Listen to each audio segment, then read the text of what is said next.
प्रदीप जी जम्मू से। राधे राधे गुरुदेव। गुरुदेव भगवान, जब भी कभी मंदिरों में उत्सव होता है तो ज्यादातर बर्तन टेंट हाउस से आते हैं। उन बर्तनों में नॉन वेज भी बना होता है और वहीं बर्तनों में प्रसाद बन के भोग लगता है। ऐसे में प्रसाद अगर कोई दे तो मना करें, क्या करें? मतलब हम वृंदावन की बात कर रहे हैं, बाहर की तो बात हमें ज्यादा ज्ञान है नहीं। यहाँ सब पर्सनल होता है। जैसे राधा वल्लभ जी तो पर्सनल, चाहे लाखों लोगों का भोजन हो, पर्सनल। वहाँ सब, वहाँ रसोई में किसी का पात्र भी प्रवेश नहीं करेगा। बिहारी जी पर्सनल, राधा रमण जी पर्सनल। हाँ, जनरल गांव गली की बात हम नहीं कहते। बाहर जो जैसे ये धाम या पुरियों से बाहर का जैसे माहौल है, अभी जम्मू में रह रहे हैं तो वहां तो टेंट हाउस से बर्तन आते हैं तो उसमें नॉन वेज भी बना नहीं होता है। नहीं नहीं नहीं, तो ऐसे में कोई प्रसाद दे? नहीं पाना चाहिए, नहीं पाना चाहिए। वो प्रसाद हुआ ही नहीं। अभक्ष्य भोजन का कहीं भगवान को भोग लगता है? नहीं। ऐसे अपवित्र पात्रों में बना हुआ भोजन अभक्ष्य होता है।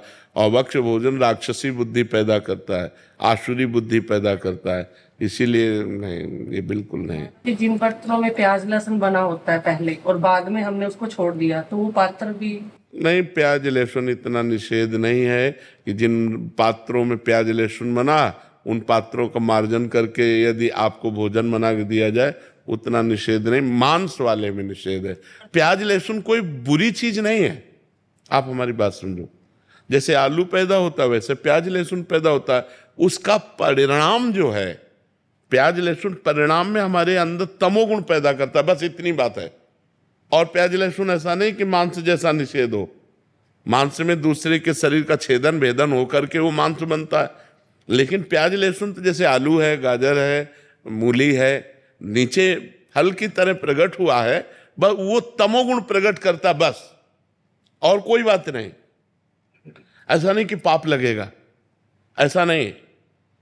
प्याज लहसुन तमोगुण प्रकट करता है, इसलिए भजन करने वाले को तमोगुण से रहित होकर सतोगुण तक पहुंचना है। तो उसको निषेध किया गया है कि प्याज लहसुन मत पाना, ये तमोगुण पैदा करता है, तमोगुण उत्पन्न करता है। क्रोध है, निद्रा है, आलस्य है, प्रमाद है, बुरा चिंतन है, ये इसको बढ़ावा देगा, इसलिए इसको रोका गया है। नहीं, ये ऐसा नहीं है कि मतलब इतना निषिद्ध है जैसे मांस निषिद्ध है, ऐसा नहीं।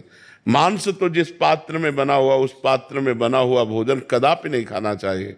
लेकिन जैसे प्याज लहसुन मतलब और वो पात्र मार्जन करके हमें रोटी डाल दे तो पा लेना चाहिए, उसमें कोई नहीं। भगवान को भोग लगा सकते हैं। भगवान की जब भोग लगाने की बात आएगी तब उसे हटा देंगे। हम ये जनरल बोल रहे हैं, जैसे जनरल में लोग हैं ना, जनरल बोल। लेकिन जब भगवान की सेवा की बात आएगी तो हम उन पात्रों का प्रयोग ही क्यों करेंगे? हम तो पवित्र पात्रों का प्रयोग करके भगवान को भोग लगा के पाएंगे, भगवान का भोग नहीं लगा सकते।